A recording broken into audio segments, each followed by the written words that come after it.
Welcome to our NVYO Spring Concert. Today's program is subtitled Heritage, Eritaj, and it is a collection of music from many different places around this globe that somehow have a connection to our wonderful youth orchestras organization. We are so excited to be able to share all of this wonderful music with you. Thanks to our friends at HB Sound and Light who are recording the students performing the music they've been working on since January. We have a number of thank yous to give out. First of all, the Alara Center has been a wonderful host for all of our rehearsals and performances this year. The Myra Foundation, the North Dakota Council on the Arts, the Arts Midwest, and the City of Grand Forks, which grants us funds through the Community Foundation, as well as so many wonderful community sponsors and donors. We thank you for your support in listening to these students and hope you enjoy. Hello, my name is Katie Swenson and I am a brass coach for the Philharmonic students. Prior to being an NVYO coach and teacher in Grand Forks, I was a member of the NVYO Symphony for 3 years, from 2011 to 2014. As an alumni and as a coach this year, I have the pleasure of introducing the Philharmonic's first piece on the program. The first piece is called Slavonic Dance No. 8 by Antonin Dvorak, a notable Czech composer in the Romantic era. This piece was written in 1878 and was inspired by Dvorak's interests and ties to Bohemian folk music.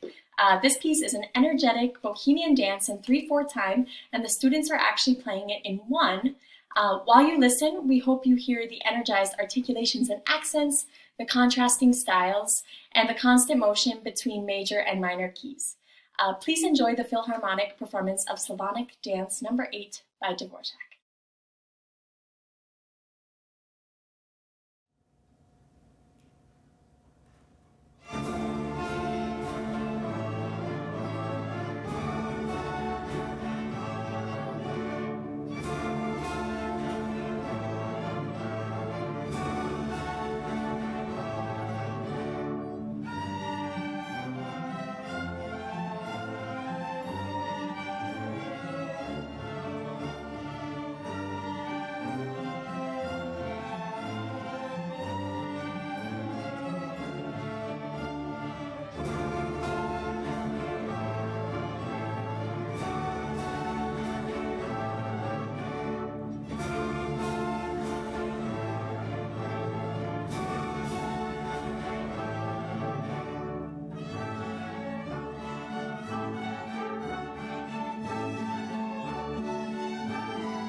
My name is Kara Harton, and I am the conductor of the Philharmonic Orchestra. This year, on our 10th anniversary, I am happy to say that I have been involved with the Northern Valley Youth Orchestras for over 7 years. First as a cello and chamber music coach, then as a conductor for our Allegro Orchestra, and now as the conductor for the Philharmonic Orchestra. I am continually impressed by the hard work and dedication of our young musicians, and I am delighted to share today's concert with you. Our next piece on the program is The Old Boatman by Florence Price. One of our goals in NVYO is to explore and perform music by historically underrepresented composers. As an African-American female composer, Florence Price's music has often been overlooked in symphonic concert programming. Today, we are excited to share with you this orchestral transcription of one of her most well-known works for solo piano.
Hi, my name is Claire Barheit, and as one of the violin coaches and as an alum of NVYO from 2008 until 2015, I have the pleasure of introducing to you today Philharmonic's last piece on their program.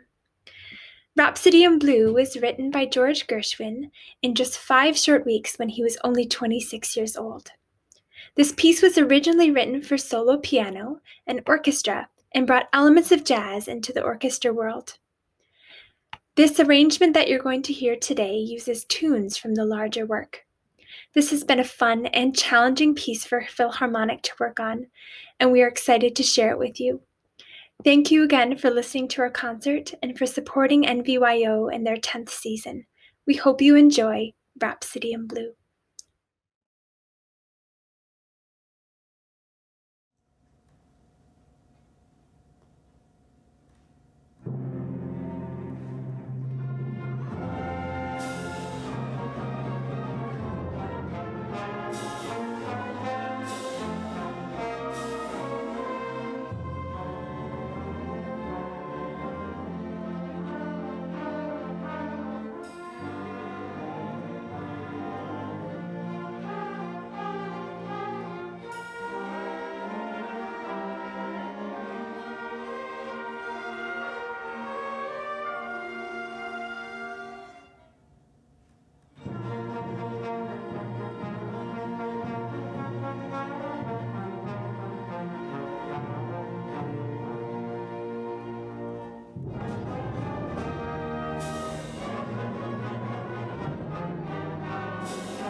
And now, please enjoy the symphony under the direction of Dr. Kevin Suderlin.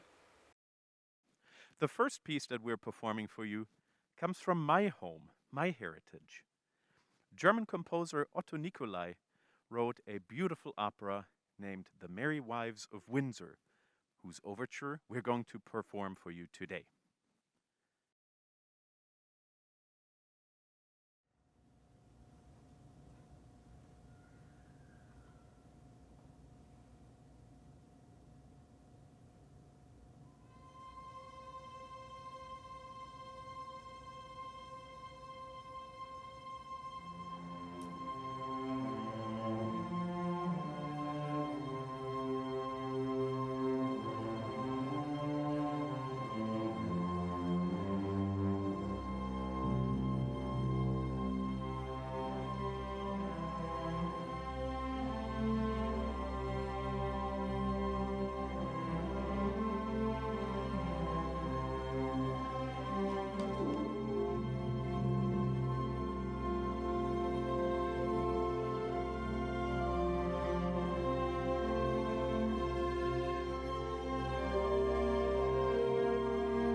Callie Stadem. I'm a composer and harpist based here in Grand Forks, and I am thrilled to be introducing my piece, Innovate Draft 8, to you today.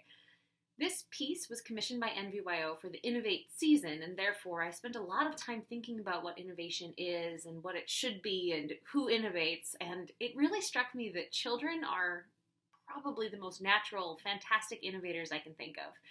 So I based this piece off of a very innovative little 7-year-old boy, Calvin. He's my nephew. The first section has a theme that my dad used to sing to Calvin when he was a baby. It's kind of abstracted out, but it's the main theme. And then we play off that, do some polyphony with it.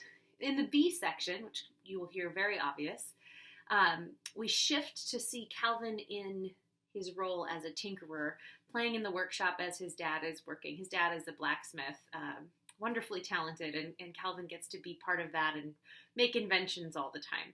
So you'll hear a jumble of motives that are trying to depict the joy of discovery and some oops moments when things don't work so well, and even the lulls, the doldrums, when things are moving along really slowly. So I hope you enjoy it. Thanks again so much to NVYO for commissioning and performing this piece. I can't wait to hear it.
This last piece on our program is by Haitian composer Christopher Ducasse. Christopher is a good friend of mine and wrote this wonderful piece called Eritaj for us. We're excited to premiere it today. We had so much fun connecting with him throughout the rehearsal process and even were able to invite him into our rehearsal room via a big screen and the internet connection. We hope you enjoy today's premiere performance of Christopher Ducasse' Eritaj. I'm originally from Haiti, and all my classical music training was over there. So one of the things that I always do in my composition is incorporating like my classical training, but also with the folk music of Haiti.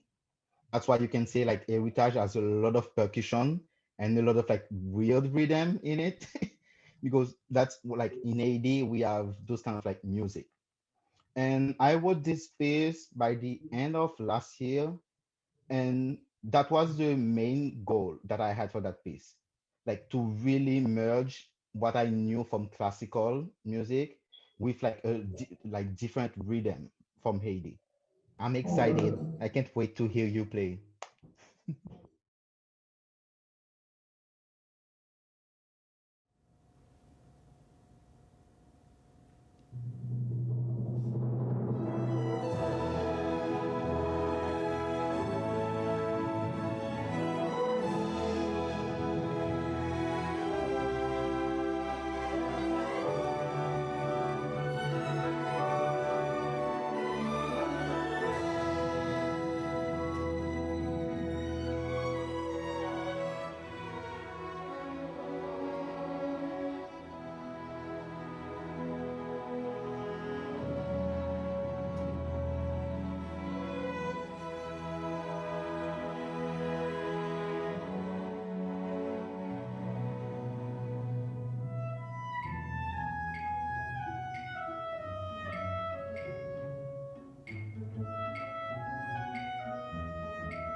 It has been a great pleasure and honor to get to work with these amazing young people that are standing behind me over the past few years. We are saying farewell, not goodbye, but see you again to our amazing class of seniors. And I know for fact that a bright future is ahead of all of you. And I cannot wait to see and hear all of the amazing stories and all of the amazing things that you're going to accomplish. We will certainly miss you so much, but please stay in touch. Once you're part of the NVYO family, you're always part of it, whether you like it or not. So we want to award you with a senior plaque that all of our seniors get when they leave our orchestra. We have Grant Anderson, Dennis Dew, Sophia Frank, Lauren Hillman. This is good practice for graduation. Haley Jorgensen, Claire Lapp, Andres Moreno, and Dustin Ringette. And we'll also give you a Symphony candy bar later that you can enjoy on your way home. So congratulations for all of the hard work you've put in. The plaques read, "Where words fail, music speaks," and we really believe that. Thank you.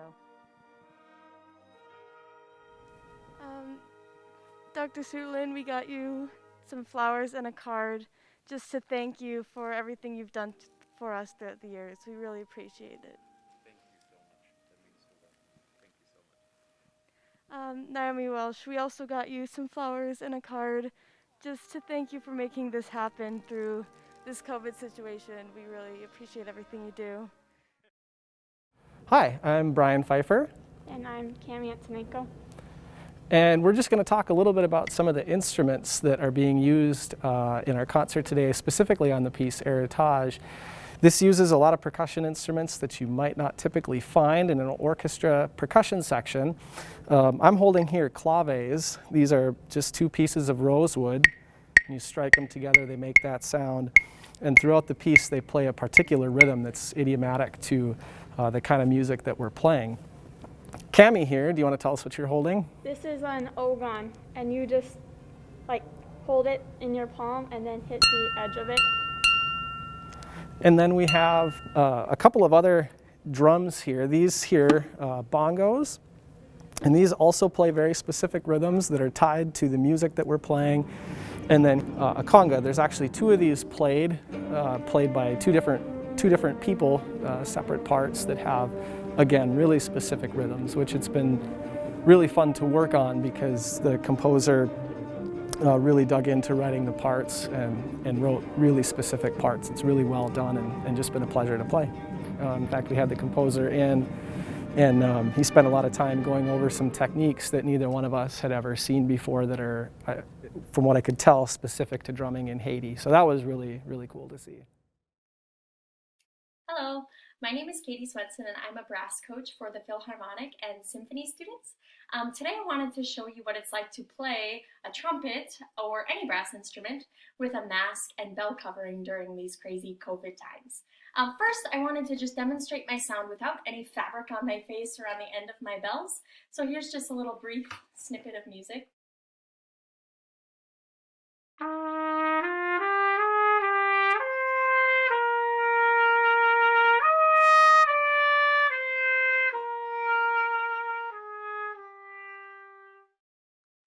Now I'm going to put my mask on, and my mask doesn't really affect my sound, but it does make things a little bit harder to play. So here is what it is like to play with our mask on. We have to put it over our head and find the little opening for our mouthpiece. You won't really notice any difference in my sound, but it's just a little bit more challenging to keep everything set. Now I'm going to put on the bell cover. This is what makes it more challenging and the most difference in our playing. The difference is slight with my covering, but there are different coverings out there that make it a lot harder. Some differences, you'll notice that the sound is just a little bit more muffled, and you'll notice that my pitch sags a little bit. My pitch actually goes a little bit flat with this covering on. Additionally, as you would expect, it's a little bit more challenging to blow through the horn because of the resistance on the end. So I'll try playing the same phrase with the bell covering on.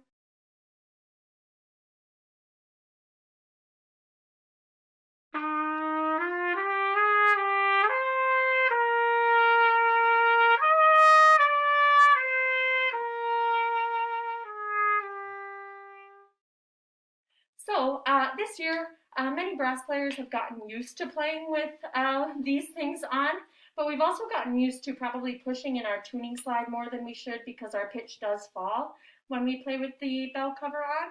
And we're also using more air, pushing more air through our instruments in order to get the sound and the volume we want. Now, I should note all of this is worth it in order to make music together this year, but I just wanted to give you a little bit of an inside look at what it's like to be a brass player this year.